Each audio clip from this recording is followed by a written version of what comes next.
Dios les bendiga. Te acabas de conectar con tu canal de bendición. Ministerios Palabra de Unción presenta su programa Señor, aviva tu obra en medio de los tiempos y hazla conocer.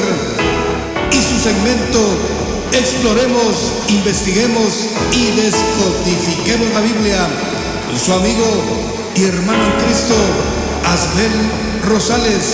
Si te gustan mis videos, déjame tu like, suscríbete y corramos la voz. Muchas gracias. Muy bendecido día tengan todos y cada uno de ustedes. Un saludo, un abrazo a la distancia. Dios, el creador de todas las cosas, les bendiga, les guarde, les sostenga y haga resplandecer su rostro sobre vuestras vidas. Feliz año para todos en el nombre de Jesús, gozándonos en este nuevo año. Muy bien, nuestro tema de hoy: la gracia y la ley del Sinaí no se mezclan. Son dos cosas totalmente diferentes, con dos diferentes propósitos de Dios. La ley para salvación a los descendencia de Abraham, expuesta y dada en el monte Sinaí. La gracia para salvación al mundo entero, expuesta y dada en el Gólgota, confirmada en el aposento alto, día de Pentecostés.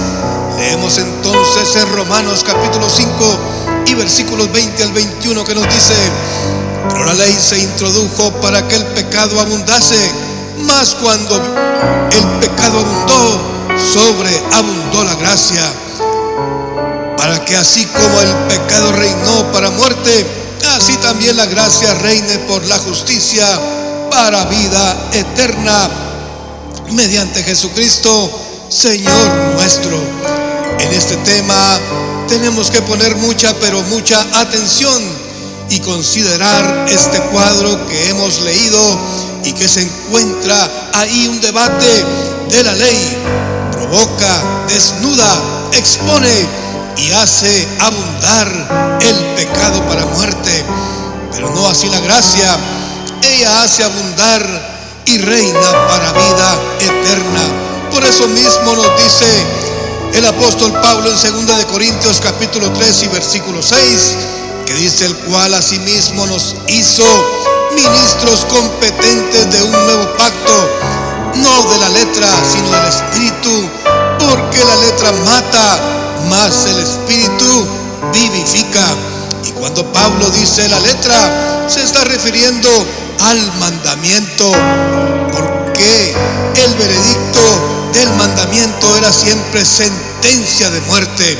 Por eso los israelitas, al no poder obedecer la ley que los corregía, hicieron y convirtieron todo en un círculo vicioso de pecar y traer un animalito para pagar por sus pecados.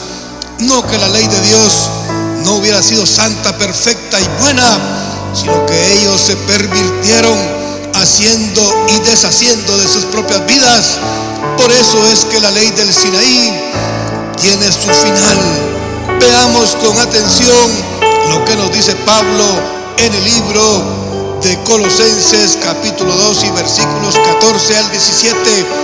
Dice: anulando el acta de los decretos que había contra nosotros, que nos era contraria, quitándola de en medio y clavándola en la cruz, y despojando a los principados y a las potestades, los exhibió públicamente, triunfando sobre ellos en la cruz. Por tanto, nadie os juzgue en comida o en bebida, o en cuanto a días de fiesta, luna nueva o días de reposo, todo lo cual es sombra de lo que había de venir, pero el cuerpo es de Cristo. ¿Y cuál es el cuerpo? Pues nada más ni nada menos que su iglesia es el cuerpo místico de Cristo. Entonces, ya con esta breve aclaración de la ley del Sinaí y la gracia de Dios, ahora sí nos concentramos y compenetramos en nuestro tema: porque por gracia sois salvos por medio de la fe. y esto no de vosotros, pues es don de Dios, no por obras, para que nadie se gloríe. Efesios capítulo 2 y versículo 8 al 9. Entonces descubramos qué es o qué son los componentes de la gracia de Dios. Básicamente lo definimos así, muy sencillo, para no entrar en una explicación protocolaria. Esto se trata de tres preciosos elementos importantes que serían: primero, el amor de Dios; segundo, la misericordia de Dios; y tercero, el favor de Dios. Por eso dice: porque de tal manera amó Dios al mundo, que ha dado a su Hijo unigénito, para que todo aquel que en Él cree no se pierda, mas tenga vida eterna. San Juan capítulo 3 y versículo 16. Y luego el Salmo 103 y versículo 8 dice: misericordioso y clemente es Jehová, lento para la ira y grande en misericordia. Y ahí mismo en el Salmo 103 y versículo 4 dice: el que rescata del hoyo tu vida, el que te corona, óigame, de favores y misericordias. Entonces veamos sobre la gracia de Dios y cómo se manifiesta. Y el caso más antiguo y maravilloso lo encontramos en el libro de Génesis, en su capítulo 6 y versículo 8, y dice: pero Noé halló gracia ante los ojos de Jehová. En ningún momento, fijémonos, desde el principio de la creación se había oído de la gracia divina de Dios. Es Noé el que tiene el privilegio de estrenar esa particularidad que Dios estaba mostrando de lo que habría de venir en un futuro a todo el mundo. Pero también lo tenemos en un tiempo de grande importancia para toda la humanidad. Pero ¿qué creen? ¿Qué creen? También María, la madre de Jesús, también fue privilegiada y halló gracia ante los ojos de Dios. Lucas capítulo 1 y versículo 30 dice: entonces el ángel le dijo: María, no temas, porque has hallado gracia. ¿Qué cosa? Gracia delante de Dios.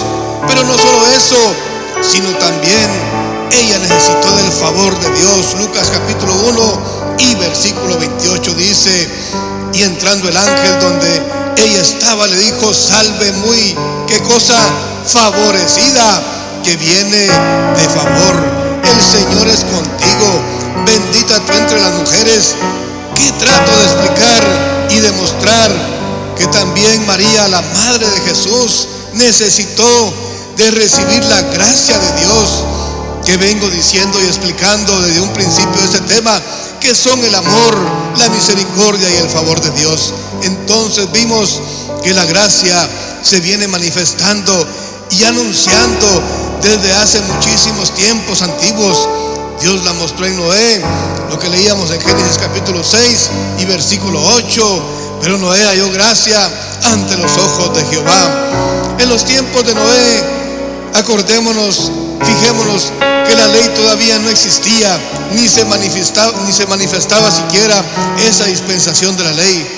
Pero más sin embargo, ya el tiempo, Dios estaba mostrando que pronto vendría un nuevo pacto de gracia. Ya no era para la exclusividad del pueblo de Israel, sino para todo aquel que cree en Jesucristo, el Hijo de Dios, en cualquier parte del mundo y de cualquier lengua o cultura o raza, porque de tal manera amó Dios al mundo, que ha dado a su Hijo unigénito, para que todo aquel que en Él cree no se pierda, mas tenga vida eterna. Juan 3:16. Pero ojo, gracia, tenemos que darnos cuenta que es gracia sin la mezcla de la ley del Sinaí. Entonces apoyémonos hoy en Efesios capítulo 2 y versículos 8 al 9, porque por gracia sois salvos por medio de la fe, y esto no de vosotros, pues es don de Dios, no por obras, para que nadie se gloríe.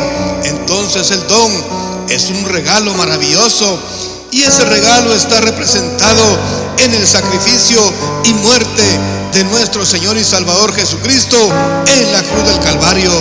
Por eso dice, no por obras, para que ninguno se gloríe. Miremos lo que nos dice Gálatas, y esto es para aquellos que no son judíos y quieren vivir un cristianismo mezclado de la ley del Sinaí y la gracia de Dios. Fijémonos en el capítulo 5 y versículo 4 que dice: de Cristo os desligasteis, los que por la ley os justificáis. ¿Qué pasa? De la gracia habéis caído. Aunque el tema de controversia de la iglesia de los Gálatas era si todavía estaba en vigencia la circuncisión o no, ya bajo la gracia, pero nuestro tema de hoy es demostrar que la ley no se mezcla con la gracia que hemos sido comprados con la sangre del Cordero de Dios. Y en la ley, cada individuo se representaba por sí mismo con un animal para borrar su pecado. Notemos que borrar no es igual ni significa limpiar. La sangre de Cristo sí nos limpia de todo pecado. En 1 de Juan capítulo 1 y versículo 9 dice: si confesamos nuestros pecados, Él es fiel y justo para perdonar nuestros pecados y limpiarnos de toda maldad. Entonces hay perdón y limpieza de pecados en la sangre de Cristo. A su nombre sea la gloria. Ahora les pongo este ejemplo. Ojalá me lo puedan entender. Se los voy a explicar lo más detalladamente posible. ¿Qué pasaría si yo quiero o pretendo todavía escudarme en alguna o una de las leyes del Antiguo Testamento para cumplirlas? Por supuesto, tengo que traer mi propio animalito según el rito de esa ley que me está condenando. Entonces tenemos una pregunta: ¿dónde queda el sacrificio de Cristo en la cruz del Calvario? Dios había diseñado un tabernáculo o el templo que construyó el rey Salomón para presentar toda clase de ofrendas y sacrificios, pero en este momento no existe ningún templo, para ser exactos. Además, que si existiera, yo por ser un gentil no podría ser aceptado, y si me convirtiera a un gentil prosélito y me ajustara a las normas de los judíos y el templo si existiera y presentara yo mi ofrenda por mis pecados, de todas maneras estaría siempre muerto en mis delitos y pecados. La virtud de perdonar y limpiar los pecados de todos los seres humanos en el mundo entero solamente se encuentra en la sangre de nuestro Señor y Salvador Jesucristo. Bien, no sé si me he explicado en este tema correctamente, pero espero no confundir a nadie, pero sí espero que con este tema alguien por lo menos pudiera salir de su error y reivindicarse con el Señor. Muy bien, Dios les bendiga a todos. Empezamos con un hermoso año nuevo, caminando con el pie derecho y siempre creciendo en la obra del Señor, sabiendo que nuestro trabajo en el Señor no es en vano. Bien, les habló su amigo y hermano en Cristo, Asbel Rosales, y hasta la próxima. Y por favor quédense conmigo a escuchar este hermoso tema de mi autoría, El Rey de Salem. Dios les bendiga.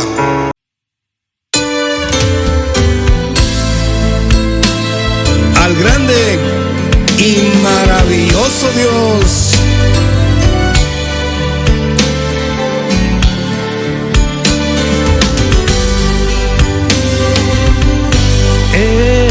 Emmanuel, Dios con nosotros, Melquisedec, el sacerdote.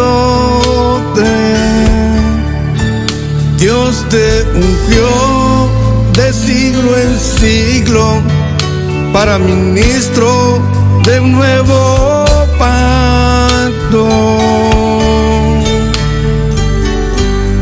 Señor, tus días no pueden contarse, tampoco existen en ti los años, adoren todos tus santos ángeles a Emmanuel. Rey de Salem es el Rey de paz, al que le dio diezmos a Abraham. Con pan y vino le salió a encontrar. Sea alabado el Rey de paz.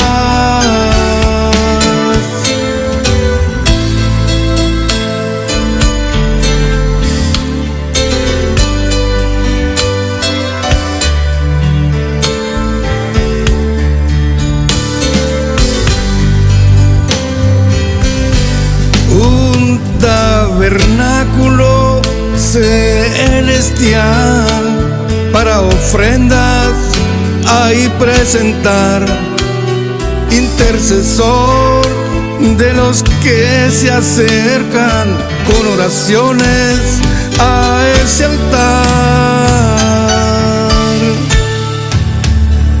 Rey de Salem es el Rey de paz, al que le dio diezmos a Abraham. Con pan y vino le salió a encontrar. Sea alabado el Rey de paz. Su nombre, Emmanuel.